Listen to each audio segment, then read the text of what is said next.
Hidupku sederhana. Terlalu sederhana. Mungkin. Tidak ada yang istimewa dari diriku.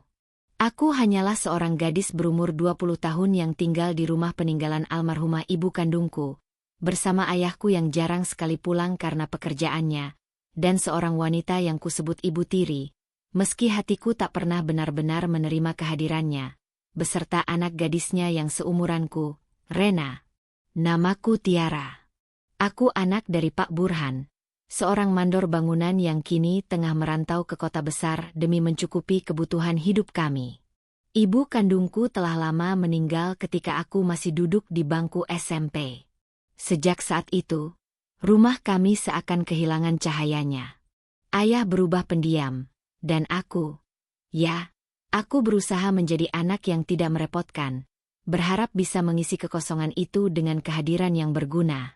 Tapi kemudian, semuanya berubah ketika Bu Dina hadir dalam hidup kami. Bu Dina datang membawa senyum manis, namun dingin. Sejak awal, aku bisa merasakan tatapan matanya yang tajam saat menatapku. Senyum yang ia tunjukkan kepada ayah dan Rena tak pernah sama ketika ditujukan padaku. Tapi aku diam. Aku tidak mengeluh. Aku hanya ingin melihat ayahku bahagia. Mungkin, pikirku waktu itu, aku hanya butuh waktu untuk bisa menerimanya sebagai pengganti ibu. Ternyata aku keliru. Hari demi hari berlalu. Dan setiap harinya, aku belajar menerima kenyataan bahwa aku memang bukan darah daging Bu Dina.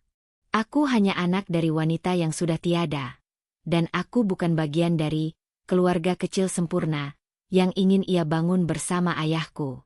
Sejak ayah memutuskan untuk bekerja di luar kota dan hanya pulang beberapa bulan sekali, kehidupan di rumah benar-benar berubah drastis.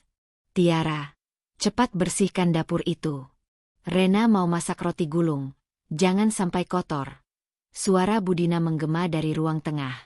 Aku yang sedang menjemur cucian di belakang hanya mengangguk pelan, lalu buru-buru menyelesaikan pekerjaanku. Bukan karena aku malas, tapi karena aku sudah tahu resikonya jika terlalu lambat menuruti perintahnya. Ya, Bu, jawabku pendek.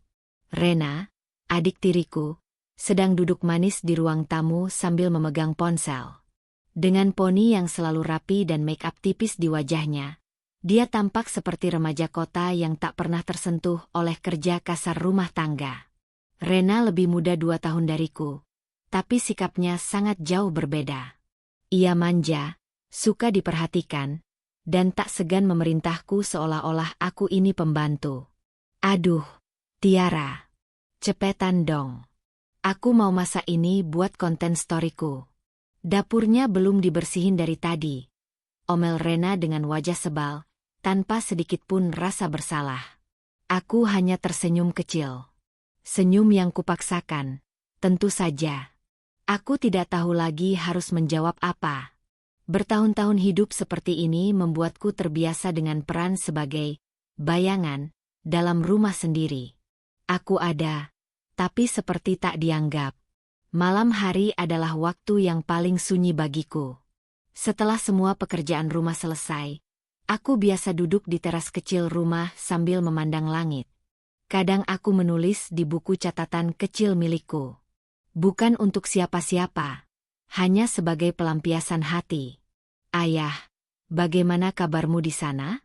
Rumah ini tidak lagi seperti rumah. Tapi aku baik-baik saja. Sungguh. Aku ingin ayah pulang. Hanya itu. Air mata seringkali jatuh sendiri. Tapi tak pernah kubiarkan terlihat oleh orang rumah. Aku terlalu terbiasa menyembunyikan luka dan berpura-pura kuat. Suatu malam, setelah makan malam selesai dan semua perabot sudah kuletakkan kembali ke tempatnya, aku mendengar suara dari ruang tamu. Bu Dina sedang berbicara dengan seseorang lewat telepon. Sudah saya bilang, Pak Tony. Anak itu menurut, kok. Gampang diatur. Apalagi ayahnya juga percaya sama saya. Tunggu saja waktunya. Saya akan bujuk dia baik-baik. Yang penting, uang muka itu jangan lupa dikirim. Aku menahan napas di balik tembok. Jantungku berdegup kencang. Siapa Pak Tony? Apa maksud Budina dengan anak itu menurut? Apakah aku? Aku melangkah mundur perlahan dan kembali ke kamarku tanpa suara. Pikiranku kacau. Tapi aku mencoba menenangkan diri. Mungkin aku hanya salah dengar. Mungkin itu urusan lain. Tapi hatiku mulai tak tenang sejak malam itu. Besok paginya, seperti biasa, aku bangun paling pagi. Menyapu halaman, menyiapkan sarapan, menjemur pakaian, semuanya kulakukan dengan diam dan rapi. Budina jarang memujiku, tapi jika aku salah sedikit saja, ia tak segan memarahiku di depan Rena atau bahkan tetangga. Kamu ini gimana sih, Tiara? Masak air teh saja masih ada ampasnya. Belajar dari Rena dong. Dia itu tahu cara bersikap, tahu caranya bersolek, biar dilirik orang kaya. Aku hanya diam. Sudah biasa dibandingkan. Apalagi jika yang dibandingkan adalah Rena, anak kandung kesayangannya. Aku tidak pandai berdandan. Aku tidak punya banyak baju bagus. Semua baju yang kupakai adalah hasil jahitan tangan, atau warisan dari ibu yang dulu pernah menjahit untukku. Bahkan bedak pun aku hanya punya satu. Itu pun sudah hampir habis. Rena datang sambil terkekeh. Iya, Bu. Lihat tuh, Tiara. Udah umur 20 tapi kayak ibu-ibu kampung. Mana ada orang mau. Sakit? Tentu saja. Tapi aku sudah terlalu kebal untuk menangis. Hari-hari berikutnya makin aneh. Budina tiba-tiba mulai memperlakukanku lebih lembut. Tidak sering, tapi cukup terasa aneh. Ia menawariku baju baru, menyuruhku pakai krim wajah, bahkan membelikan sandal baru yang cukup bagus. Apa ini? Tanyaku pelan ketika ia menaruh bungkusan di atas meja makan. Pakai saja. Kamu sekarang harus mulai belajar tampil cantik. Kan sudah besar. Masa mau jadi perawan tua terus? Aku mengangguk walau bingung. Aku tahu Budina bukan orang yang murah hati, kecuali ia sedang menyusun sesuatu. Dan perasaan burukku makin besar. Malam harinya, aku menatap langit kembali. Suara jangkrik terdengar nyaring. Udara cukup dingin, tapi pikiranku lebih dingin dari apapun. Aku menulis lagi di buku catatanku. Ayah, entah kenapa aku merasa ada hal yang disembunyikan. Aku tidak tahu apa, tapi aku merasa ada yang tidak beres. Aku ingin ayah cepat pulang. Aku menutup buku itu dan menghela napas panjang. Hidup dalam bayangan Ibu Tiri memang tak mudah. Tapi aku belum tahu, malam itu adalah awal dari sesuatu yang lebih besar dari sekadar kesepian. Hidupku akan berubah. Dan bukan karena keinginanku. Tapi karena mereka menginginkannya begitu. Besok, kamu siap-siap.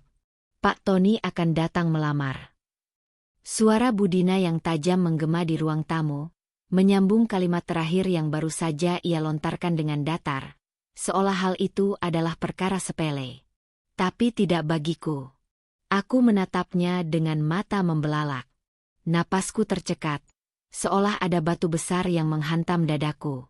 Suasana ruang tamu yang tadi hanya berisi suara kipas angin mendadak terasa panas dan menyesakkan. Ah, apa, Bu? Lamaran. Suaraku nyaris tak terdengar. Aku memastikan bahwa aku tidak salah dengar. Tapi dari sorot mata Budina yang dingin, aku tahu ini bukan lelucon. Iya, Pak Tony. Kepala desa kita. Dia tertarik padamu, dan kamu harus bersyukur masih ada yang mau sama kamu. Jawabnya cepat, disusul gelak tawa tipis yang tidak menyenangkan. Kamu pikir kamu bisa dapat jodoh lebih baik dari kepala desa yang kaya raya dan terhormat seperti dia? Aku menelan ludah. Tapi, dia sudah berumur. Usianya 50 tahun, Bu. Bahkan lebih tua dari ayah. Budina mendengus. Ia berdiri dan berjalan mendekat, kemudian duduk di sebelahku di sofa panjang itu. Tatapannya menusuk, seolah membaca pikiranku satu persatu. Tiara, kamu ini anak gadis yang tidak tahu diri. Hidup di rumah ini makan tidur saja sudah untung. Ayahmu di luar kota banting tulang. Kamu malah pilih-pilih jodoh. Aku menggigit bibirku. Ucapan itu seperti cambukan di wajahku. Sejak ibu kandungku meninggal, Bu Dina memang selalu memegang kendali atas semua keputusan di rumah ini.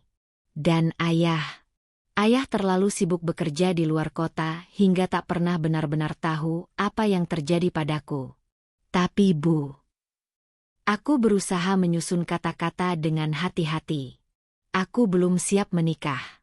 Lagi pula, Pak Tony, aku tak mengenalnya dengan baik. Bu Dina berdiri lagi. Langkahnya mondar-mandir. Wajahnya merah. Tiba-tiba ia menatapku tajam dan berkata, "Dengarkan ya, Tiara. Pak Tony itu sudah membantu keluarga kita berkali-kali. Bahkan, utang warung dan listrik itu dibayarin dia. Kamu pikir siapa yang menolong saat kita hampir diusir dari rumah karena telat bayar pajak tanah? Kamu pikir ayahmu bisa atur itu dari jauh?" Aku terdiam. Aku tidak tahu soal itu. Tak pernah mendengar sepatah kata pun dari ayah tentang utang atau bantuan dari kepala desa. Kamu itu cuma anak perempuan biasa, Tiara. Tak punya kelebihan apa-apa. Kalau bukan karena aku, mungkin kamu sudah jadi pembantu orang. Lanjut Bu Dina sambil melipat tangan di dada. Sekarang ada orang kaya yang mau melamar. Kamu malah nolak. Aku mengepalkan tangan di pangkuanku. Ingin rasanya aku berteriak bahwa aku punya hak atas hidupku sendiri. Tapi lidahku keluh. Tubuhku lemas. Kata-kata Bu Dina terlalu tajam dan membungkam. Dari arah tangga, Rena turun perlahan sambil menyipitkan mata menatapku. Ia mengenakan piyama tipis dengan bantal kecil di pelukannya. "Ibu, jangan marah-marah. Kak Tiara kan memang gitu, suka sok suci." Aku menoleh dan menatap adik tiriku itu. Dia menyeringai sinis lalu berlalu menuju dapur. Malam itu aku masuk kamar dengan hati kacau. Kututup pintu perlahan, lalu duduk di atas kasur bututku. Dinding kamarku tipis, dan aku masih bisa mendengar Bu Dina mengomel pada telepon. Kemungkinan besar pada Pak Tony, membicarakan kesepakatan mereka seolah aku ini barang dagangan. Air mataku menetes. Aku ingin sekali kabur. Tapi kemana? Ayahku jauh. Dan aku tak ingin membuatnya khawatir atau gagal fokus dalam pekerjaannya. Semakin lama aku merasa seperti anak yatim piatu, padahal ayahku masih hidup. Keesokan harinya, rumah ramai dengan suara-suara asing. Ada suara mobil yang berhenti di depan. Aku mengintip dari balik tirai. Mobil mewah hitam dengan plat nomor yang kukenal. Mobil Pak Tony. Perasaanku tak karuan. Pagi tadi Bu Dina memaksaku memakai kebaya sederhana warna pastel. Rambutku disanggul ringan. Aku merasa seperti boneka yang didandani tanpa tahu akan dipamerkan ke siapa. Tak lama, Pak Tony masuk ke rumah dengan senyum lebar. Lelaki berperut buncit itu mengenakan batik mahal dan cincin besar di jarinya. Ia membawa kotak seserahan dan berdiri bangga seperti seorang pahlawan. "Tiara, kemarilah." Suara Bu Dina memanggil dari ruang tamu. Aku berjalan perlahan, seperti boneka kayu. Langkahku berat. Seisi ruangan menoleh padaku, termasuk Pak Tony yang menatapku dari ujung kaki hingga ke ujung kepala. Matanya menyipit seperti sedang menaksir barang. "Cantik sekali, lebih cantik dari yang saya bayangkan," katanya. Aku hanya menunduk. Tidak ada kata yang bisa keluar dari mulutku. Sesuai rencana, kita langsung lamaran saja. Saya ingin segera mempercepat hari baik, menikah bulan ini. Lanjut Pak Tony pada Bu Dina. "Wah, tentu saja. Tiara juga sudah saya beritahu." "Anak itu penurut, Pak Tony." "Jangan khawatir," jawab Bu Dina dengan senyum lebar. Hatiku teriris. Aku menoleh ke arah pintu, berharap ayah tiba-tiba pulang dan menghentikan semua ini. Tapi harapan itu hanya angan. Tak ada yang bisa kulakukan. Lamaran itu terjadi. Foto-foto diambil. Wajahku kaku dalam setiap jepretan. Aku tidak merasa menjadi perempuan yang bahagia. Aku seperti dikubur hidup-hidup dalam adat dan tekanan yang bukan pilihanku. Malamnya, aku duduk di kamar sambil melihat cincin di jariku. Emasnya mengkilap, tapi rasanya seperti rantai. Aku menangis dalam diam. Aku tak bisa menolak. Aku tak bisa pergi. Aku hanya bisa berharap satu hal.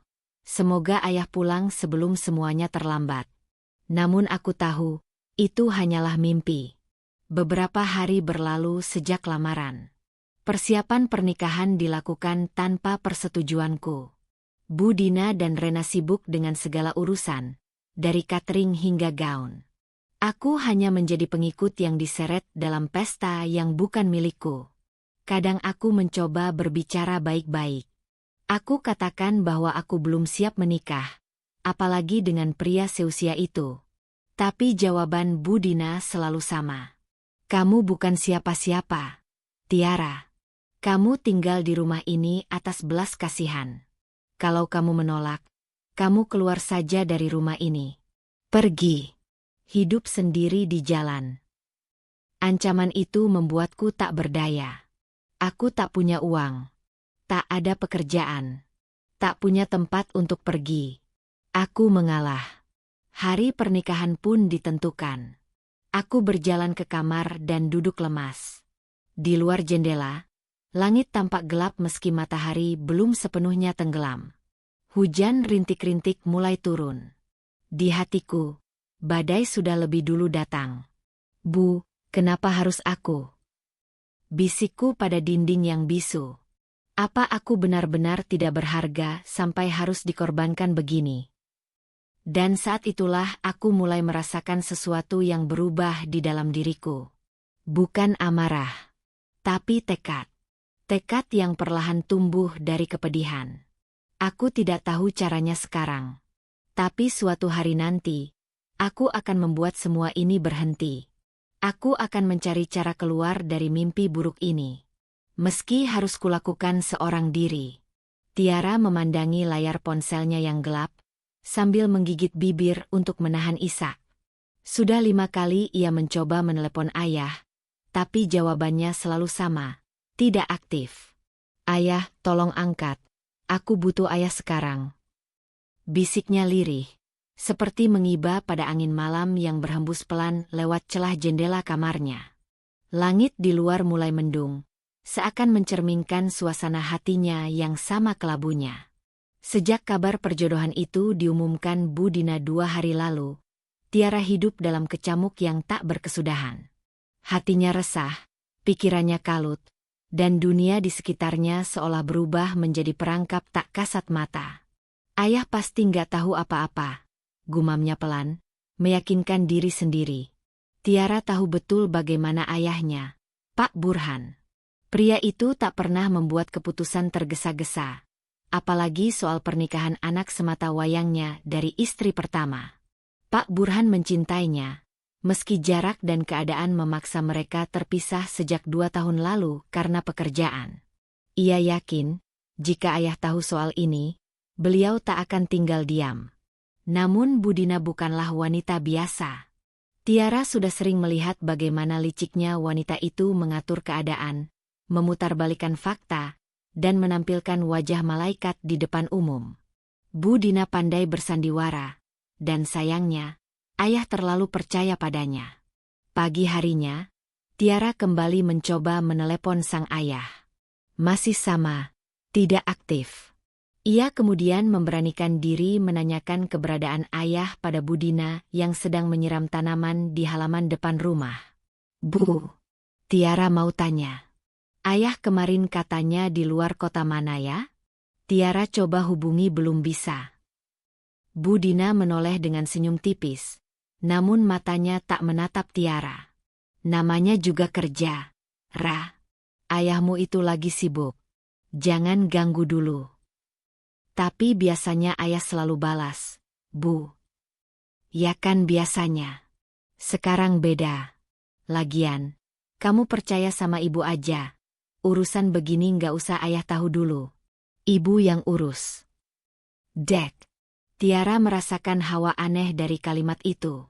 Bukan hanya dingin, tapi juga mengandung ancaman halus yang membuat lidahnya keluh. Ia tahu, bila ia membantah terlalu keras, Budina bisa jadi lebih kejam lagi. Sore harinya, rumah itu mulai ramai. Tanpa aba-aba, tetangga-tetangga sekitar berdatangan. Ada yang membawa kue, ada yang membawa minuman ringan, dan ada juga yang berpakaian rapi, seolah tahu ada acara penting hari ini. Tiara terdiam dari balik tirai jendela. Hatinya mulai berdebar-debar. Apa? Hari ini lamaran itu? Pikirnya ketakutan. Tak lama kemudian, suara mobil berhenti di depan rumah. Seorang pria berumur dengan perut buncit dan jas mahal turun dari mobil hitam mengilap. Di belakangnya ada beberapa orang pria berbadan besar dan seorang wanita setengah baya. Tiara menutup mulutnya sendiri. Itu Pak Tony, kepala desa itu. Usianya jelas lebih tua dari ayahnya sendiri. Dan sekarang dia berdiri di depan rumahnya, membawa keluarga. Ternyata benar. Ini hari lamaran. Ibu, kenapa buru-buru begini? Tanya Tiara gemetar saat dipanggil Budina masuk ke ruang tamu untuk bersalaman. Budina menoleh cepat dan mencubit lengannya pelan, memberi isyarat agar diam. Jangan bikin malu. Kamu mau ayahmu tahu kamu membangkang? Hah? Bisiknya tajam, suaranya bagaikan belati menusuk hati Tiara. Tiara tak bisa berkata apa-apa. Dengan langkah lunglai dan kepala tertunduk, ia duduk di kursi tamu. Para tetangga yang hadir pun hanya tersenyum lebar melihat keharmonisan acara itu. Tak ada yang tahu bahwa hati gadis itu sedang hancur berantakan. Pak Tony berbicara panjang lebar, memperkenalkan diri, dan memuji keluarga Budina yang dianggap mendidik anak dengan baik dan sopan. Sementara Budina memoles cerita, seolah semua ini sudah disetujui ayah Tiara. Iya, Pak Burhan setuju kok. Kita memang sudah bahas ini sejak lama. Beliau percaya sama saya buat jaga anaknya, ucap Budina sambil tertawa pelan, seolah pernikahan ini benar-benar direncanakan. Tiara menahan tangis di kerongkongan. Matanya sudah berkaca-kaca. Ia merasa seperti barang dagangan yang ditawarkan dengan senyum palsu. Malamnya, Tiara menangis di kamarnya. Ia mencoba menulis surat untuk ayahnya, berharap bisa mengirimkan lewat aplikasi pesan ketika sinyal ayah kembali. Ayah. Tiara dijodohkan dengan kepala desa, Pak Tony. Ibu bilang ayah sudah setuju. Tapi Tiara tahu, ayah tidak pernah bicara tentang ini ke Tiara. Tiara nggak siap. Yah. Tiara takut. Tolong, kalau ayah baca pesan ini, tolong hubungi Tiara secepatnya. Namun pesan itu tak pernah terkirim. Hanya centang satu. Dan tetap begitu selama berjam-jam. Tiara memeluk lututnya, menangis dalam diam. Ia tak tahu harus percaya pada siapa lagi. Rena, adik tirinya, justru terlihat gembira dengan lamaran itu, bahkan sempat mengejek. Bagus dong, Kak Tiara jadi nyonya kepala desa. Jangan lupa traktir aku ya. Hati Tiara semakin sakit. Dunia terasa sempit, dan ia semakin yakin dirinya sendirian di dunia ini. 2 hari kemudian, tanggal pernikahan ditetapkan. Pak Tony memberikan mahar dalam jumlah besar, dan Budina terlihat semakin bahagia. Rumah mulai diperbaiki. Perabotan baru berdatangan. Bahkan, perhiasan emas melingkar di tangan Budina dan Rena.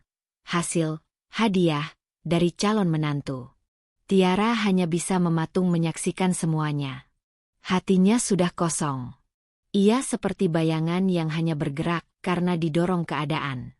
Budina semakin sering mengatakan, "Kamu harus bersyukur, Tiara. Hidupmu akan berubah. Kamu nggak usah kerja susah-susah. Pak Tony itu orang terpandang. Kamu akan jadi istri kepala desa." Ibu bangga. Tapi Tiara tak merasa bangga. Ia hanya merasa di penjara. Beberapa malam sebelum hari pernikahan, Tiara duduk sendirian di depan rumah. Angin malam berhembus pelan, membawa aroma tanah basah. Ia menggenggam sebuah foto kecil ayah dan almarhumah ibunya.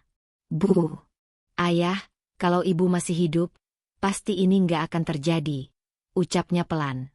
Ia menunduk, air matanya menetes jatuh ke tanah. Hatinya menjerit, tapi dunia tetap diam. Ia ingin melawan, tapi tak punya siapapun untuk dijadikan sandaran. "Jika ini takdirku, aku akan jalani. Tapi suatu hari, kalau semua ini hanya jebakan, aku akan bangkit. Aku janji." Tiara menatap langit yang perlahan terbuka, memperlihatkan bintang satu persatu. Dalam hening, ia mulai menyusun kekuatan dalam hatinya.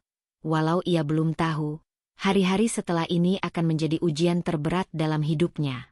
"Baik, Bu." Hanya dua kata itu yang keluar dari mulutku waktu itu. Dua kata yang mengunci nasibku dalam diam.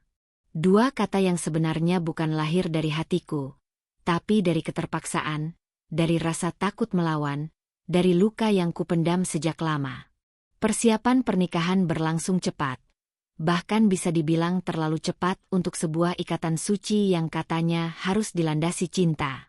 Tapi pernikahan ini bukan tentang cinta. Ini tentang transaksi. Tentang kepentingan yang hanya dimengerti oleh Bu Dina dan Pak Tony.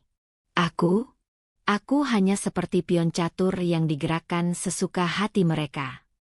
Hanya dalam seminggu, segala sesuatunya telah disiapkan. Gaun pengantin berwarna putih gading tergantung rapi di balik pintu kamarku. Undangan telah disebar, gedung telah disewa, dan seserahan telah dikirim. Semua orang tampak sibuk dan bersemangat menyambut hari bahagia itu. Semua, kecuali aku. Setiap pagi, aku duduk di tepi ranjang menatap jendela yang terbuka. Angin masuk membawa suara burung dan aroma embun, tapi tidak mampu menenangkan hatiku yang sedang berkecamuk. Aku hanya bisa meremas ujung selimut, menahan tangis agar tidak terdengar oleh Rena yang sering mondar-mandir di depan kamarku sambil cekikikan, seolah semuanya berjalan sempurna. "Tiara, kamu harus bersyukur. Banyak gadis desa ini yang ingin ada di posisimu," kata Bu Dina suatu pagi sambil membawakan sarapan ke kamarku. Telur dadar dan teh manis di atas nampan rotan tua, tapi tak satu pun yang kusentuh. Aku hanya diam, menatap makanan itu tanpa rasa. Dia meletakkan nampan di meja dan menepuk pundakku, cukup keras untuk membuatku menoleh. "Kamu harus tahu diri. Bapak kamu sudah susah payah kerja di luar kota. Masa kamu malah bikin malu keluarga? Pak Tony itu kepala desa, hartanya melimpah. Kalau kamu pintar, kamu bisa hidup enak seumur hidupmu," lanjutnya dengan nada menyindir. Aku menunduk. Di hadapannya, aku hanya bayangan. Anak tiri yang tak punya tempat, yang harus menurut tanpa suara. Hari-hari menjelang pernikahan pun kulalui seperti robot. Aku mencoba tersenyum saat fitting gown, mencoba bicara sopan pada ibu-ibu tetangga yang datang membantu dekorasi rumah, mencoba menerima kenyataan bahwa dalam waktu dekat aku akan menjadi istri dari pria yang usianya 2 kali lipat dariku. Setiap malam aku berdoa, berharap ada keajaiban yang menghentikan semua ini. Namun keajaiban tak pernah datang. Hari itu pun tiba. Matahari bersinar terik seolah ikut menjadi saksi pernikahan yang tak pernah kuinginkan. Aku duduk di kursi pelaminan dengan gaun yang terlalu mewah untukku. Riasan tebal menutupi wajah pucatku. Senyum palsu kutarik paksa di bibirku. Meski di dalam, hatiku menangis. Pak Tony duduk di sampingku, mengenakan beskap coklat keemasan, lengkap dengan belangkon dan keris di pinggang. Senyumnya lebar, matanya berbinar bangga. Tapi saat dia menggenggam tanganku untuk sesi foto, aku merasa tubuhku membeku. Dingin. Kaku. Seolah jiwaku sudah tak lagi ada di sana. "Cantik sekali kamu hari ini, Tiara," bisiknya di telingaku saat para tamu mulai menyalami kami. Aku hanya menunduk, tidak mampu membalas sepatah kata pun. Tepuk tangan, tawa, dan musik dangdut yang menggelegar dari panggung hiburan tak mampu menutupi kehampaan yang menguasai dadaku. Seolah semua orang merayakan kebahagiaan palsu, sementara aku dikubur hidup-hidup dalam pernikahan yang tak pernah kuminta. Pak Burhan, ayahku, tidak hadir. Dia masih di luar kota. Katanya urusan pekerjaannya belum selesai. Aku bahkan tidak tahu apakah dia benar-benar tahu aku akan menikah hari ini. Bu Dina bilang sudah menghubungi, tapi entah kenapa aku merasa ayahku tidak tahu apa-apa. Andai dia tahu, mungkinkah dia datang dan menghentikan semuanya? Rena tampil cantik dengan kebaya merah muda, menjadi pendamping pengantin. Dia tampak bahagia, tertawa bersama teman-temannya, mengambil swafoto berkali-kali. Seolah dia lupa bahwa kakaknya, aku, sedang dijual dalam pernikahan ini. Tapi mungkin memang dari awal dia tak pernah menganggapku kakaknya. Kami bukan darah yang sama. Kami hanya tinggal di atap yang sama. Setelah acara selesai, rombongan keluarga Pak Tony mengantarku ke rumahnya. Sebuah rumah besar di tengah desa, dengan pagar besi dan halaman luas. Tapi bagiku, rumah itu terasa seperti penjara. Langkahku berat saat menginjakan kaki di dalamnya. Dinding putihnya terlalu bersih, terlalu sunyi. Malam pertama tiba. Aku duduk di tepi ranjang besar berseprai satin, menatap kosong ke arah cermin. Gaunku sudah kuganti dengan daster putih sederhana. Rambutku tergerai, wajahku bersih dari riasan. Tak ada rasa cantik, hanya kelelahan dan kekosongan. Pak Tony masuk dengan aroma parfum yang menyengat. Dia duduk di sampingku, menatapku dengan senyum lembut. Kamu milikku sekarang, Tiara. Aku menggigit bibir, menahan napas. Saat tangannya mencoba menyentuh pipiku, aku spontan menepisnya. Maaf, saya belum siap, kataku lirih, hampir tak terdengar. Dia terdiam sejenak, lalu mengangguk. Baik, aku akan menunggumu. Tapi ingat, kamu sekarang adalah istriku. Cepat atau lambat, kamu harus menerimaku sepenuhnya. Malam itu, aku tidur di ujung ranjang, membelakangi pria yang secara hukum telah menjadi suamiku. Air mataku menetes, satu persatu membasahi bantal. Aku merasa seperti hanyut dalam lautan hitam tanpa arah. Tidak ada pelampung, tidak ada suara, hanya sunyi dan sesak yang menggigit. Hari-hari setelahnya tidak jauh berbeda. Aku bangun pagi, menyiapkan sarapan, membersihkan rumah, dan menjalani peran sebagai istri kepala desa. Di hadapan warga, aku tersenyum, seolah semuanya baik-baik saja. Tapi di dalam rumah, aku hanya benda pelengkap. Pak Tony sibuk dengan urusan desa, dan aku dibiarkan sendirian dalam rumah besar itu. Bu Dina sering datang, membawa makanan atau mengajak ngobrol. Tapi entah kenapa, setiap kali dia datang, hatiku terasa makin perih. Suatu sore, aku memergoki percakapan Bu Dina dengan Pak Tony dari balik pintu yang tak sengaja terbuka sedikit. Jangan lupa, Pak Tony, kalau bukan karena saya, Tiara nggak akan jadi istri Bapak. Saya yang merawat dia sejak kecil. Saya yang atur semuanya. Sekarang giliran Bapak jaga janji. Apa maksudmu? Suara Pak Tony terdengar hati-hati. Bagi hasil, Pak. Saya tahu tabungan dan tanah Bapak banyak. Saya cuma mau bagian saya. Nanti Rena juga butuh biaya kuliah. Hatiku membeku. Jadi ini alasannya? Jadi sejak awal, aku dijadikan alat untuk mendekati harta? Tanganku gemetar saat menutup pintu perlahan. Dada sesak menahan napas. Tapi untuk pertama kalinya sejak lama, aku tidak menangis. Tidak ada air mata yang jatuh. Hanya sepi yang berubah menjadi amarah. Dalam sunyi itu, sesuatu di dalam diriku mulai berubah. Luka yang selama ini kupendam mulai menyala jadi bara. Dan aku tahu, mulai malam itu, aku tidak bisa lagi jadi gadis penurut yang mereka kendalikan. Pernikahan ini memang membekukan hatiku. Tapi dingin itu perlahan membentukku menjadi wanita yang berbeda. Bukan Tiara yang mereka kenal. Bukan Tiara yang hanya diam dan menunduk. Aku akan belajar berdiri. Aku akan belajar bicara. Aku akan belajar membalas dengan cara yang tak pernah mereka duga. Dan itu baru permulaan. Dan saat pintu rumah besar itu terbuka untukku, aku tahu hidupku tak akan pernah sama lagi. Langkahku terasa berat memasuki rumah megah milik Pak Tony.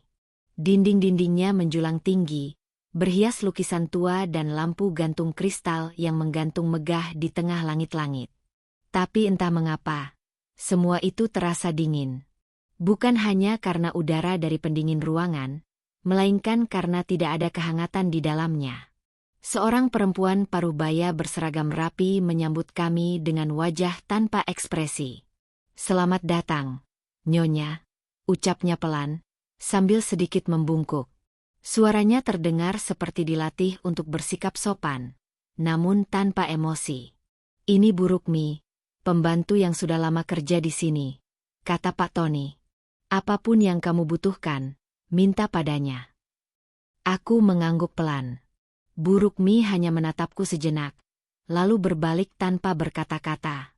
Langkahnya pelan dan teratur, seperti bayangan yang melayang di antara kesunyian rumah ini. "Kalau begitu, aku tinggal dulu ke kantor desa. Banyak yang harus diurus," kata Pak Tony sambil mengambil kunci mobilnya dari atas meja kecil di ruang tamu. "Silakan berkeliling. Anggap saja rumah sendiri." Tanpa menunggu jawaban, ia melangkah keluar. Suara pintu tertutup bergema keras di antara lorong-lorong kosong. Aku berdiri di tengah ruang tamu, memandangi sekeliling. Dindingnya dipenuhi perabot antik, tapi tak ada foto keluarga. Tak ada tawa. Tak ada kehidupan. Bahkan suara jam dinding pun seperti berdetak dengan cemas. Saat aku melangkah ke ruang tengah, kulihat lorong panjang yang temaram membentang ke arah belakang rumah. Di ujung lorong itu, ada pintu kayu besar. Entah kenapa, aku merasa seolah pintu itu menyimpan sesuatu.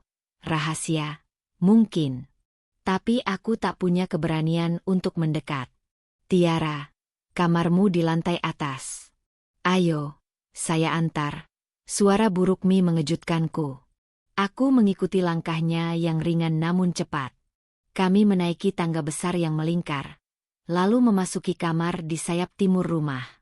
Kamar itu besar. Jendela menghadap ke taman belakang. Tempat tidur dengan ranjang kayu ukiran tua berdiri angkuh di tengah ruangan. Semuanya terlihat mewah. Tapi tetap saja, tak ada rasa nyaman. "Kalau butuh apa-apa, tinggal tekan bel di samping tempat tidur," kata Bu Rukmi singkat sebelum berlalu. Aku duduk di tepi ranjang. Aroma kamar ini seperti parfum lawas yang pekat dan menusuk. Tak ada satupun barang pribadiku di sini. Hanya koper kecil yang kubawa dari rumah Budina. Rasanya seperti aku masuk ke dunia orang lain yang tidak pernah kuinginkan. Kupandangi langit-langit. Pikiranku melayang kembali ke rumah kecilku bersama ayah, sebelum semua berubah. Aku rindu tawa ayah. Aku rindu pelukan ibu kandungku yang hangat, yang takkan pernah kurasakan lagi. Air mataku jatuh tanpa suara. Hari-hari berikutnya berjalan lambat. Pak Tony pulang larut, dan saat pulang pun, dia hanya menyapa singkat. Kami makan malam dalam diam. Aku mencoba bersikap sopan, menuruti semua yang diminta, meski dadaku sesak. "Bagaimana, sudah mulai terbiasa?" tanya Pak Tony suatu malam, saat kami duduk di meja makan. Aku tersenyum tipis. "Iya, Pak." Dia hanya mengangguk dan menyendok supnya tanpa berkata lagi. Tidak ada percakapan. Tidak ada pertanyaan tentang hariku. Tidak ada perhatian layaknya suami pada istrinya. Di pagi hari, aku mulai menjelajahi rumah. Tapi setiap lorong seolah menjebakku dalam kesunyian yang aneh. Rumah ini seperti menyimpan kenangan yang tak ingin diungkap. Salah satu hari, aku turun ke dapur. Kuamati Bu Rukmi sedang meracik bumbu. Tangannya cekatan, tapi wajahnya tetap datar. "Buruk Mi, aku memberanikan diri. Sudah berapa lama ibu kerja di sini?" Dia berhenti sejenak, lalu menjawab singkat, 20 tahun. "Pak Tony tinggal sendirian selama ini." Ia mengangguk, lalu menatapku sejenak. "Nyonya yang dulu, sudah lama meninggal." Aku terdiam. "Nyonya yang dulu." "Maaf, saya tidak biasa banyak bicara," katanya sambil kembali sibuk dengan bumbunya. Aku melangkah pergi, tapi dalam benakku kini tumbuh pertanyaan baru. Siapa istri Pak Tony yang dulu?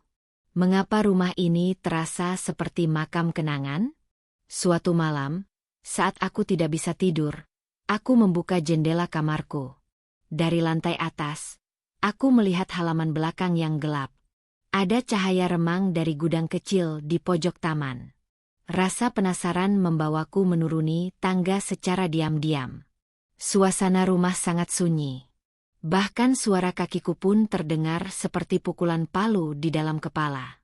Aku keluar lewat pintu samping dan berjalan menuju gudang. Namun saat hampir sampai, tiba-tiba cahaya di dalam gudang itu padam. Jantungku berdegup kencang. Aku berhenti. Seseorang membuka pintu gudang. Tapi bukan Pak Tony. Aku mengenali siluet itu. Bu Dina. Aku mematung. Bu Dina ada di rumah ini? Dia berjalan perlahan menuju mobil yang diparkir di sisi rumah, masuk, dan pergi tanpa menyalakan lampu depan. Hatiku makin tidak tenang. Apa yang dilakukan Bu Dina di rumah ini? Bukankah dia bilang hanya akan datang jika diundang? Keesokan harinya, aku coba bicara pada Pak Tony saat sarapan. "Tadi malam ada tamu, ya?" tanyaku, berusaha terdengar biasa. Pak Tony menatapku. Wajahnya tetap datar. "Tamu? Tidak. Rumah ini jarang dikunjungi siapapun." Tapi aku ragu. Haruskah aku menyebut nama Bu Dina? Pak Tony meletakkan sendoknya. "Jangan berimajinasi macam-macam, Tiara. Rumah ini tenang. Jangan buat keributan yang tak perlu." Nada suaranya pelan, tapi dingin. Tegas. Menekan. Aku menunduk. "Maaf." Hari berikutnya, aku menerima surat. Surat itu diselipkan diam-diam ke bawah pintu kamarku. Tanpa nama. Tanpa pengirim. Hanya tulisan tangan rapi. "Buka lemari besi di ruang kerja. Kode 2311. Hati-hati pada siapa kau percaya." Tanganku gemetar. Siapa yang mengirim ini? Aku tahu letak ruang kerja Pak Tony. Tapi aku tidak tahu apakah aku cukup berani untuk benar-benar melakukannya. Namun rasa ingin tahuku terlalu kuat. Malam itu, saat Pak Tony pergi menghadiri rapat desa, aku menyelinap masuk ke ruang kerjanya. Ruang itu penuh buku-buku hukum dan arsip. Di balik meja kerjanya, ada lemari besi kecil. Tanganku bergerak pelan, memutar kombinasi seperti yang tertulis di kertas. 2311. Klik. Lemari terbuka. Di dalamnya, ada tumpukan dokumen. Aku mengambil satu persatu. Surat jual beli tanah. Sertifikat rumah. Buku tabungan. Tapi ada satu map coklat tua yang menarik perhatianku. Di dalamnya, foto Bu Dina dan Pak Tony. Berdua. Tersenyum. Mesra. Aku nyaris menjatuhkan map itu. Lalu, surat lainnya. Surat perjanjian. Hitam di atas putih. Tertulis. Saya, Dina Rahmawati, menjamin pengembalian pinjaman sebesar 500 juta kepada Bapak Tony Kusuma. Jika dalam tempo 6 bulan tidak dibayar, saya bersedia membantu menikahkan anak tiri saya Tiara dengan Bapak Tony, dengan imbalan pembebasan utang seluruhnya serta kompensasi properti sesuai kesepakatan. Tangisku pecah. Jadi itu alasan sebenarnya. Aku dijual. Bukan karena cinta, bukan karena kehormatan, tapi karena utang. Karena keserakahan Bu Dina. Aku menutup mulut agar tak mengeluarkan suara. Lututku lemas. Nafasku sesak. Dan di detik itu, dalam hening malam yang mencekam, aku bersumpah. Akan kubongkar semuanya. Akan kubalas semua yang mereka lakukan padaku. Bukan dengan amarah, tapi dengan cara yang akan membuat mereka menyesal seumur hidup. Aku akan mencari tahu semuanya, sekotor apapun rahasia yang mereka sembunyikan. Kalimat itu masih menggema dalam hati Tiara saat ia berdiri menatap lemari tua di sudut kamar belakang rumah. Hari itu, hujan turun perlahan. Suara tetesannya menyatu dengan detak jantung Tiara yang tak menentu. Semalam, setelah perdebatan kecil antara Budina dan Pak Tony yang secara tak sengaja ia dengar dari balik pintu kamar, hatinya mulai tak tenang. Bukan hanya karena suara mereka terdengar seperti sedang menyembunyikan sesuatu, tapi juga karena Pak Tony menyebutkan sesuatu yang membuat darah Tiara berdesir. Kau yang minta aku nikahi dia. Sekarang jangan banyak menuntut, Dina. Kalimat itu masih jelas terdengar di telinganya. Bahkan saat ini, Tiara membuka lemari dengan tangan bergetar. Di dalamnya, hanya terlihat beberapa tumpukan buku usang, pakaian lama yang tak lagi terpakai, dan sebuah kotak kecil berwarna coklat tua. Ia menarik kotak itu keluar, meniup debunya, dan perlahan membuka penutupnya. Isinya tampak biasa, kertas-kertas tua, beberapa foto keluarga Pak Tony, dan setumpuk dokumen yang tampaknya sudah lama tak disentuh. Tapi satu lembar surat menarik perhatian Tiara. Itu adalah surat undangan makan malam resmi dari Pak Tony. Tertulis tanggalnya 2 bulan sebelum pernikahan mereka terjadi. Yang membuat hati Tiara mencelos. Tertulis di sana. Kepada Ibu Dina, terima kasih atas kunjungan dan diskusi kita minggu lalu. Mari lanjutkan rencana besar kita dengan makan malam di rumah saya. Tanggal sekian. Rencana besar? Tiara duduk lemas di lantai. Matanya terpaku pada tulisan tangan Pak Tony. Itu tulisan asli, bukan salinan. Surat itu jelas-jelas menunjukkan bahwa Budina sudah bertemu dengan Pak Tony secara pribadi. Berulang kali, bahkan sebelum pernikahan itu dibicarakan di rumah. Ia mencoba berpikir jernih. Mungkinkah Budina sudah merancang perjodohan ini demi sesuatu? Harta? Posisi sosial? Atau ada sesuatu yang lebih kelam? Dengan langkah hati-hati, Tiara menyimpan kembali surat itu ke dalam kotak. Namun kali ini tidak untuk dilupakan, melainkan sebagai bukti. Ia tahu, untuk mengungkap semuanya, ia butuh lebih dari satu surat tua. Sore harinya, ketika Budina sedang mandi dan Rena tertidur di kamarnya, Tiara mendengar bunyi dering telepon rumah. Aneh, karena biasanya orang-orang lebih sering menghubungi lewat ponsel. Ia mengambil gagang telepon dan menyapanya pelan. Halo. Tak ada suara di seberang sana. Hanya dengusan lirih. Lalu, pastikan dia tidak tahu terlalu banyak. Aku sudah beri kamu bagianmu, kan? Jangan rakus. Tiara membeku. Itu suara Pak Tony. Ia tahu pasti. Tapi belum sempat ia menjawab, terdengar suara Budina dari kamar mandi, bernyanyi riang, seolah tak terjadi apa-apa. Lalu telepon pun terputus dengan suara klik tajam. Jantung Tiara berdebar hebat. Napasnya tercekat. Ia baru saja menjadi saksi pembicaraan rahasia. Dan kini, semuanya menjadi semakin jelas. Ada bagian yang diterima Budina. Artinya, uang. Atau lebih dari itu? Malam itu, Tiara memutuskan keluar rumah. Ia berjalan menuju warung Bu Rahayu, tetangga tua yang sudah lama tinggal di desa itu dan dikenal suka berbagi cerita.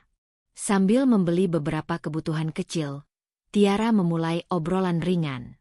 Bu, dulu Pak Tony memang sudah kenal lama ya sama ibu saya, maksud saya, Budina. Bu Rahayu mengernyit. Loh, kamu baru tahu, nak? Mereka itu dulu sering terlihat bareng. Bahkan kadang Budina bawa makanan ke rumah Pak Tony. Katanya sih cuma bantu-bantu. Tapi ya kamu tahulah, orang kampung suka ngobrol. Tiara memaksa senyum, menahan tangis. Ia menunduk dalam-dalam agar tidak terlihat terguncang. Kalau boleh tahu, dari kapan kira-kira mereka dekat? Bu Rahayu menjawab cepat. Waduh, sejak almarhum istri Pak Tony meninggal, Bu Dina itu paling rajin ke rumahnya. Sering banget. Kadang bawa Rena juga. Tiara merasa kepalanya mendadak berat. Jadi, ini bukan perkenalan biasa. Bukan jodoh tiba-tiba. Ini adalah permainan. Sebuah rencana sistematis yang sudah disusun Bu Dina sejak lama. Bahkan, bisa jadi, sejak ia pertama kali tinggal di rumah ini. Sepulang dari warung, Tiara langsung menuju kamar. Ia menulis semuanya dalam buku catatannya. Nama-nama, tanggal-tanggal, kalimat-kalimat mencurigakan, bahkan suara Pak Tony di telepon. Semua ia catat. Ini bukan sekadar pernikahan yang dipaksakan. Ini adalah persekongkolan. Malam itu, ia duduk di tepi jendela, melihat langit gelap tanpa bintang. Dan untuk pertama kalinya, mata Tiara tidak lagi berisi ketakutan, tapi rencana. Rencana untuk bertahan. Untuk membalas. Bukan dengan amarah, tapi dengan strategi. Esok paginya, Tiara berpura-pura seperti biasa. Ia menyiapkan sarapan untuk Bu Dina dan Rena, menyapu halaman, lalu kembali ke kamar. Tapi di balik ketenangan wajahnya, ada badai yang mulai bergerak. Ia mulai mencari tahu lebih banyak tentang aset milik Pak Tony. Ia memeriksa berkas-berkas di rumah, bertanya halus pada pegawai desa saat berkunjung, dan mencatat semua info yang didapat. Pelan-pelan, Tiara menyadari bahwa Pak Tony menyimpan sebagian besar kekayaannya atas nama istri, dan kini itu berarti dirinya.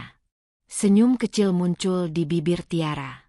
Satu-satunya hal yang tidak diperhitungkan Bu Dina adalah Pak Tony benar-benar menikahi Tiara secara sah, tanpa perjanjian pranikah. Dan itu berarti Tiara adalah pemegang kuasa sah jika sesuatu terjadi. Namun ia belum akan bertindak sekarang. Belum. Ia masih menunggu waktu yang tepat. Saat semua sudah terkumpul. Saat kebenaran bisa ditamparkan tepat di wajah orang-orang yang mempermainkan hidupnya. Hari-hari berikutnya, Tiara memainkan perannya sebagai istri penurut dengan sempurna. Ia tetap tinggal bersama Pak Tony, melayani dan bersikap baik, tapi dalam diam ia mengamati dan merekam.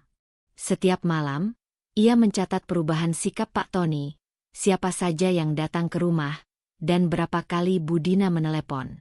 Semua ia simpan rapi dalam buku catatan rahasia yang ia sembunyikan di balik ubin lantai kamarnya. Pada suatu malam, Pak Tony mabuk dan tertidur di ruang tamu. Saat itulah Tiara mengambil kesempatan. Ia memeriksa ponsel suaminya, dan menemukan chat lama dengan Bu Dina yang berisi pembicaraan tentang transaksi, kesepakatan, dan yang paling menyakitkan. Kalau sudah resmi nikah, semua aset bisa perlahan kau arahkan ke tangan kita. Dia cuma anak polos. Gampang dikendalikan. Tiara menutup ponsel itu perlahan. Matanya basah. Tapi ia tidak menangis. Tidak lagi. Kini ia tahu, ia harus lebih dari sekadar bertahan. Ia harus menang. Pak Burhan akhirnya pulang.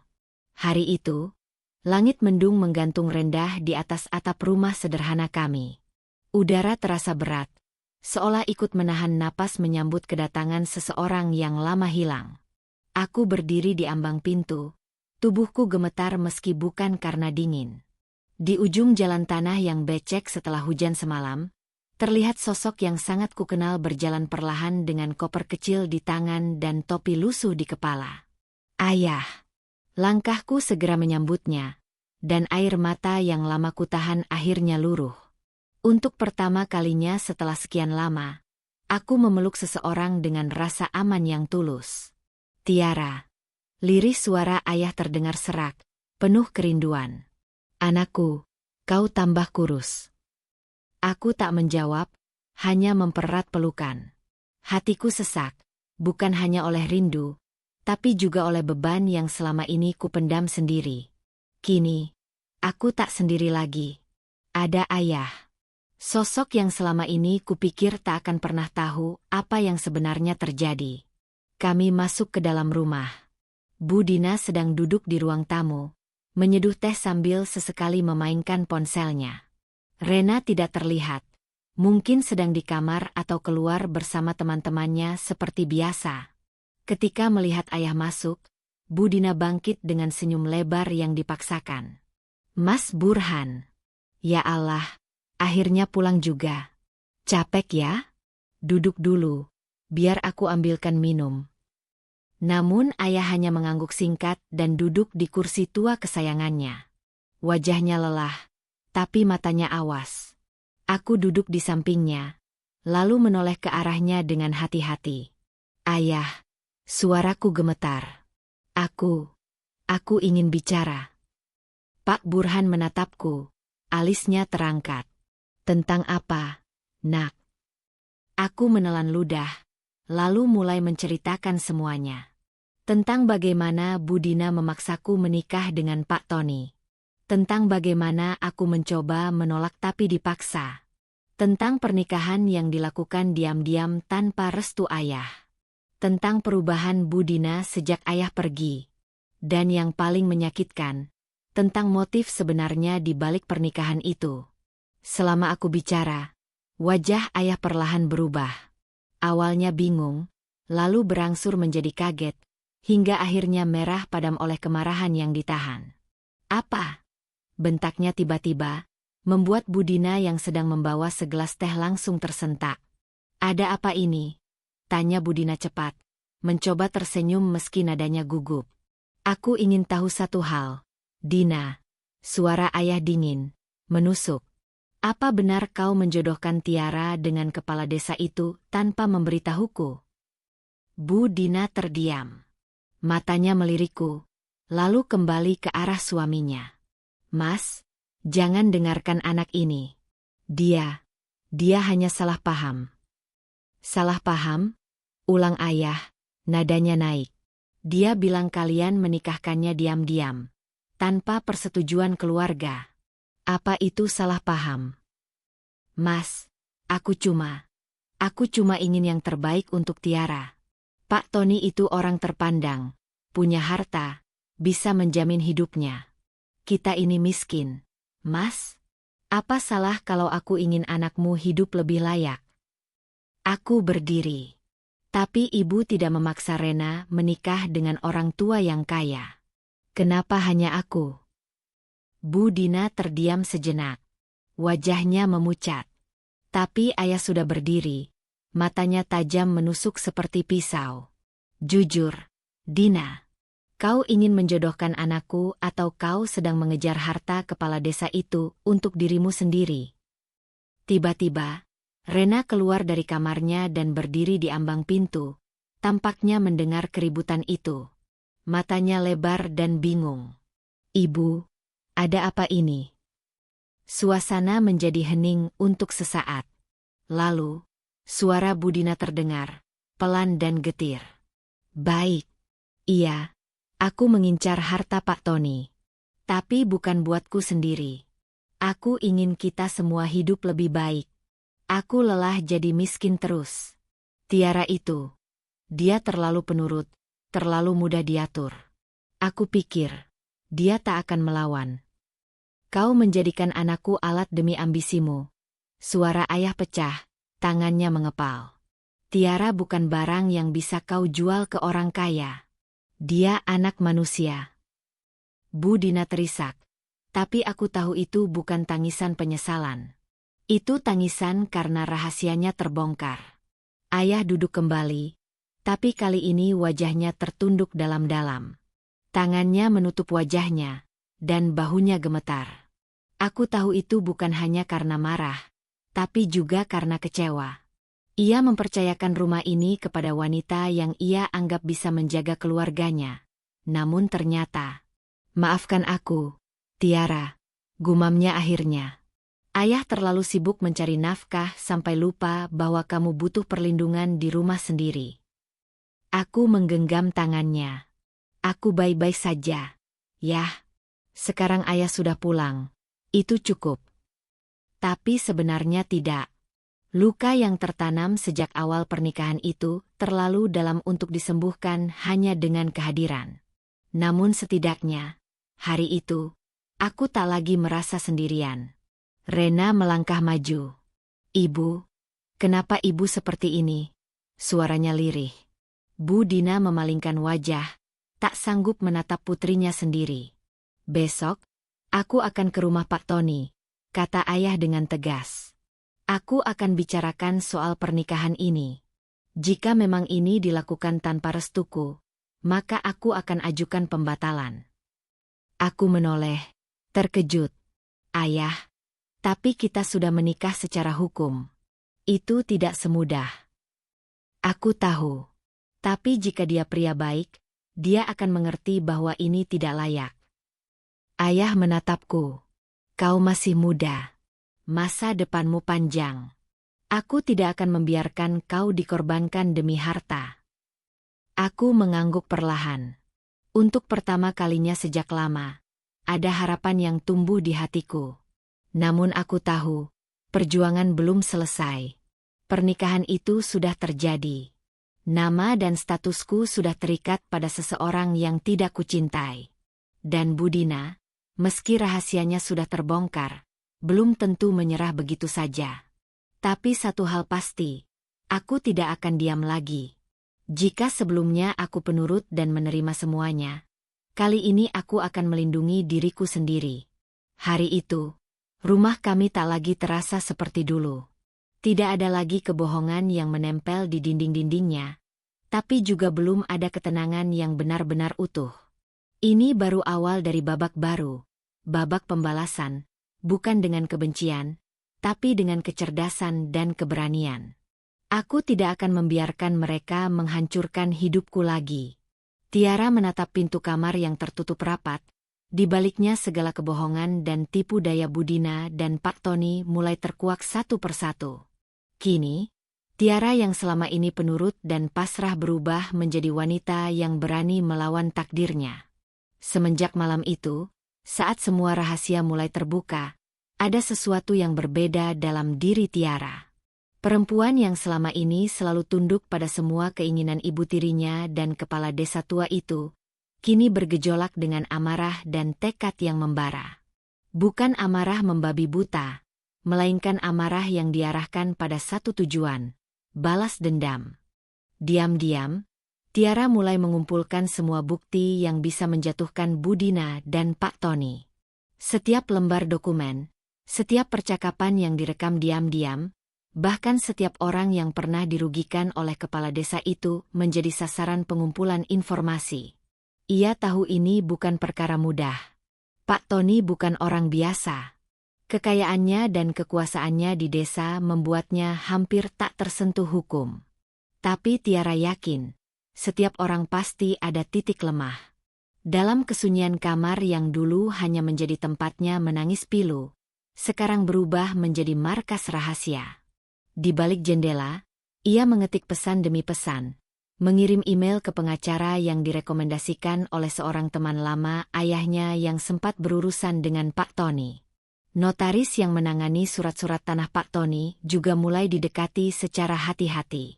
Tiara tahu, kalau ada celah legal yang bisa ia manfaatkan, itu akan menjadi senjata paling ampuh.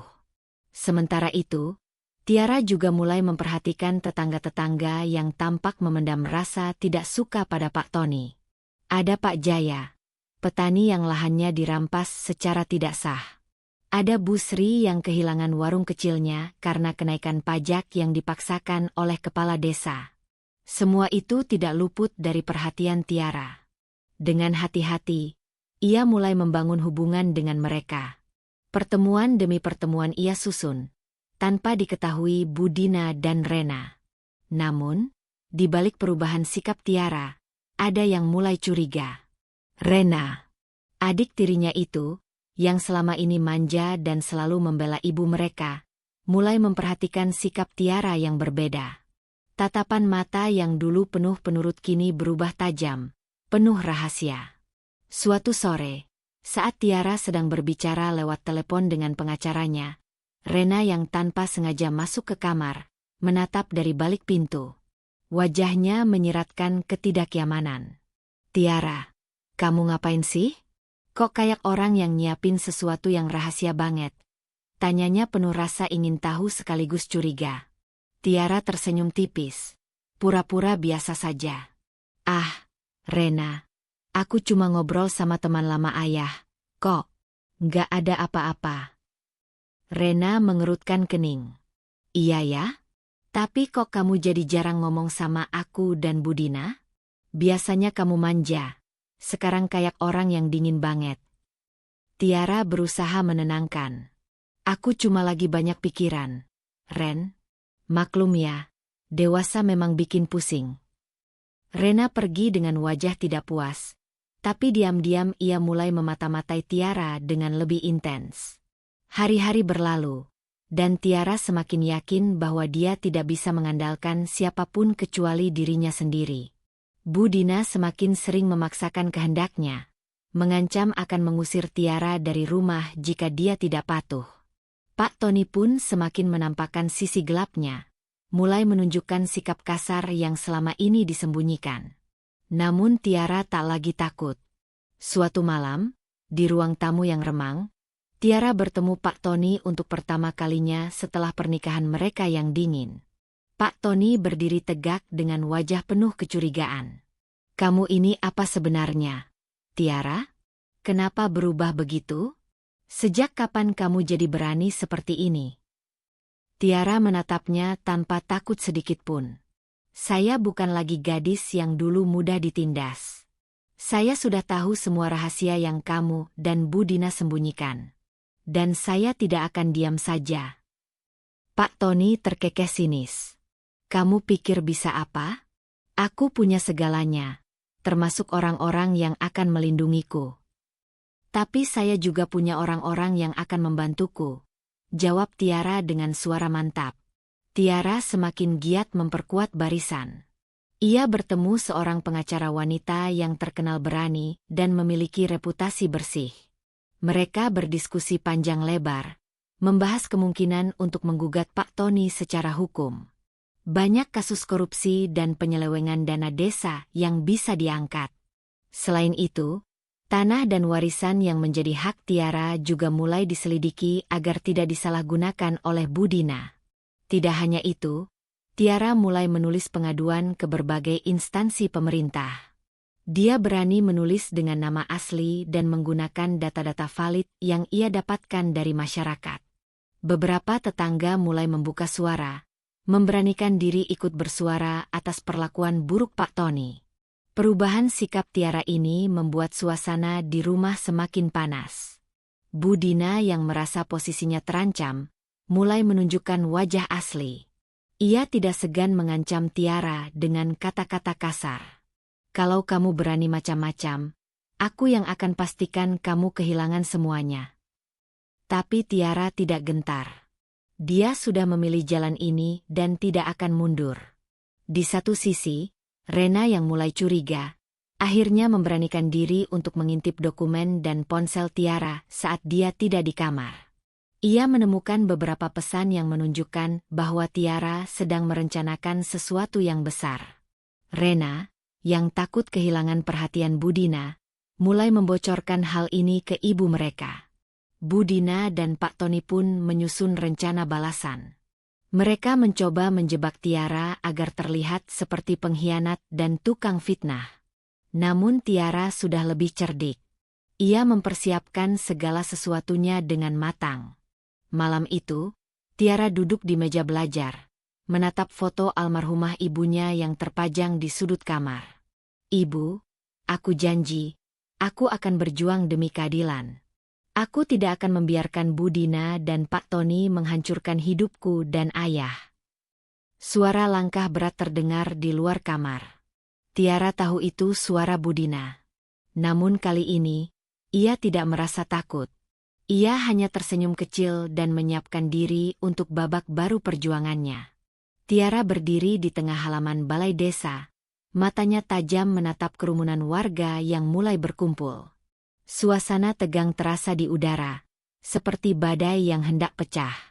Tidak ada satupun dari mereka yang menyangka bahwa di balik ketenangan desa yang selama ini mereka rasakan, tersimpan rahasia gelap yang selama ini dirahasiakan oleh Budina dan Pak Tony. Kalian semua berhak tahu. Suara Tiara bergetar penuh emosi. Apa yang sebenarnya terjadi selama ini? Warga desa saling berpandangan. Wajah-wajah penasaran berubah menjadi waspada. Di antara mereka ada yang mengangguk perlahan, seolah sudah menduga ada sesuatu yang tak beres. Tapi tak sedikit pula yang masih bingung dan ingin segera mendengar penjelasan Tiara. Tiara mengeluarkan sebuah map tebal berisi dokumen dari tas kecil yang selalu ia bawa. Dokumen itu adalah bukti yang selama ini ia kumpulkan diam-diam. Surat-surat transaksi rahasia, tanda tangan palsu, dan kesepakatan gelap antara Budina dan Pak Tony yang merugikan desa. Dengan bukti ini, aku ingin kalian tahu bahwa Budina dan Pak Tony telah bekerja sama untuk mengambil keuntungan dari desa kita. Mereka menjual tanah-tanah warga dengan harga murah kepada perusahaan besar, tanpa sepengetahuan masyarakat. Ucap Tiara dengan suara yang mulai meninggi, penuh keberanian yang selama ini ia pendam. Seorang bapak tua di depan barisan warga, yang biasanya pendiam, mengangkat tangan gemetar. Apa benar ini, Nak? Selama ini kami hanya dengar kabar tapi tak punya bukti. Tiara mengangguk. Ini semua nyata, Pak. Aku sudah periksa sendiri. Bahkan transaksi itu dilakukan saat aku masih terikat dalam pernikahan dengan Pak Tony. Aku dimanfaatkan agar rencana mereka berjalan mulus. Warga mulai berbisik-bisik. Ada yang shock, ada yang murka. Seorang ibu dengan mata merah berujar. Jadi selama ini kami tertipu? Kami kehilangan tanah tanpa tahu.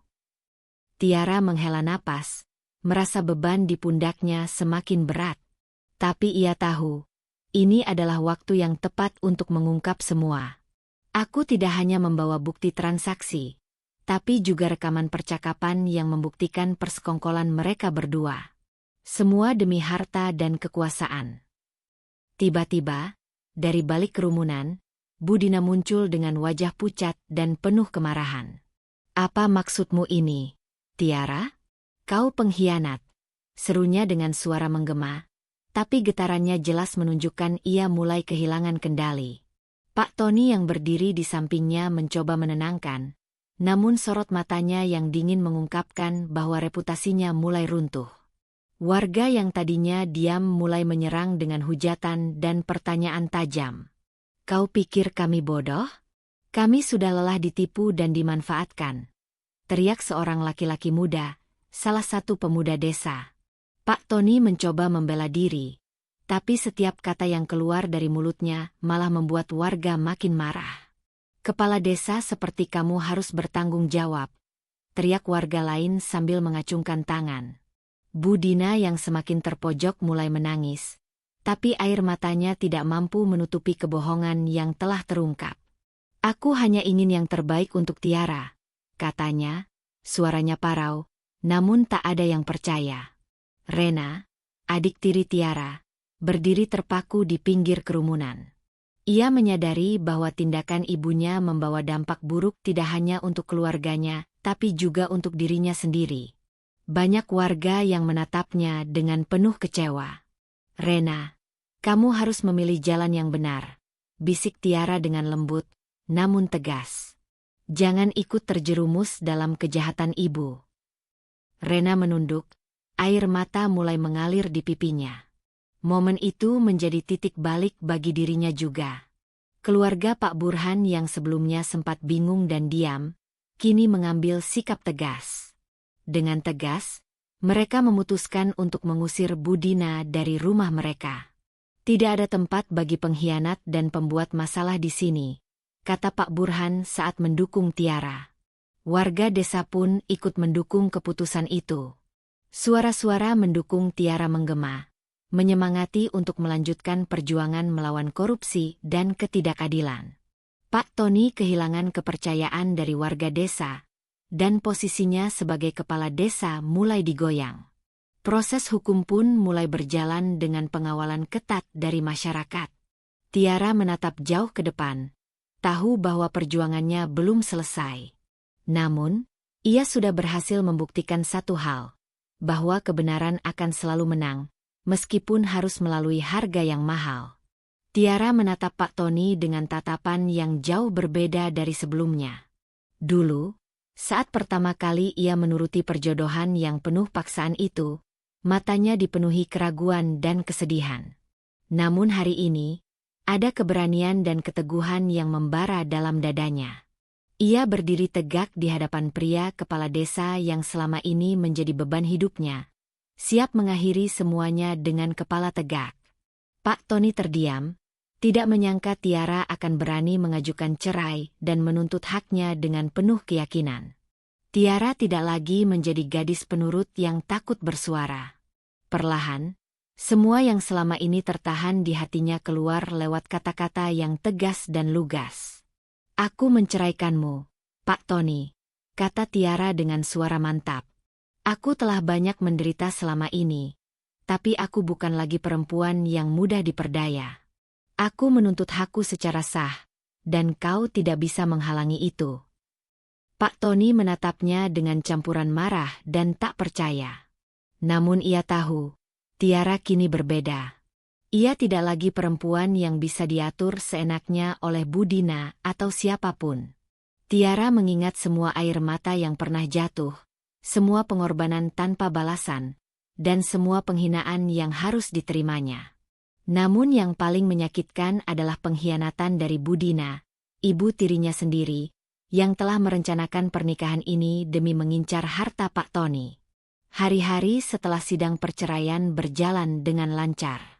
Berkat bukti dan sikap tegas Tiara, ia berhasil mengambil haknya tanpa harus mengorbankan martabat.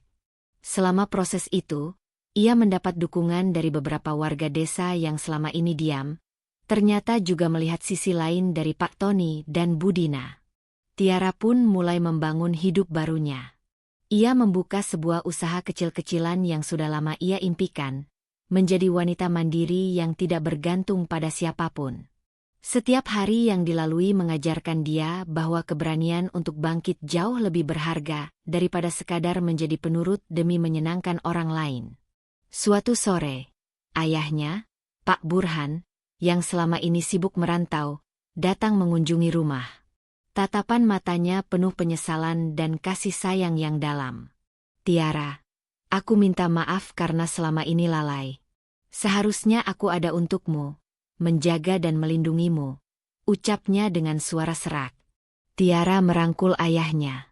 Tidak ada lagi ruang untuk dendam. Mereka berdua tahu, hidup harus terus berjalan, dan yang penting sekarang adalah membangun masa depan bersama. Sementara itu, Bu Dina hidup dalam keterasingan. Rencana-rencananya yang penuh tipu daya telah gagal total. Warga desa mulai menjauhinya setelah mengetahui kebenaran di balik pernikahan Tiara dan Pak Tony. Ia tidak lagi mendapat dukungan dan akhirnya harus menghadapi konsekuensi dari perbuatannya sendiri. Cerita ini berakhir dengan sebuah pesan kuat. Kebaikan yang terpaksa tidak akan pernah menyelamatkan. Namun keberanian dan keteguhan hati akan membuka jalan pembebasan dan kebahagiaan sejati. Hidup ini penuh dengan ujian dan pilihan sulit. Kadang, kita harus menghadapi orang-orang yang tak selalu mengerti atau mendukung kita, bahkan dari orang terdekat sekalipun. Tapi ingatlah, menjadi pribadi yang kuat bukan berarti kita harus kehilangan kebaikan hati. Justru dari kesabaran dan keteguhanlah, kita bisa bangkit dan menemukan jalan terbaik untuk diri kita sendiri. Jangan takut untuk memperjuangkan kebahagiaan dan keadilan dalam hidupmu. Karena setiap luka yang kita alami adalah pelajaran berharga yang membentuk siapa kita sebenarnya. Terima kasih sudah membaca dan mengikuti kisah ini sampai akhir. Semoga cerita Tiara bisa menginspirasi kamu untuk tetap kuat menghadapi segala rintangan hidup. Ingatlah, di balik kesulitan, selalu ada cahaya harapan yang menanti untuk kamu raih. Tetap semangat dan jangan pernah menyerah. Sampai jumpa di kisah berikutnya. Salam hangat dari saya.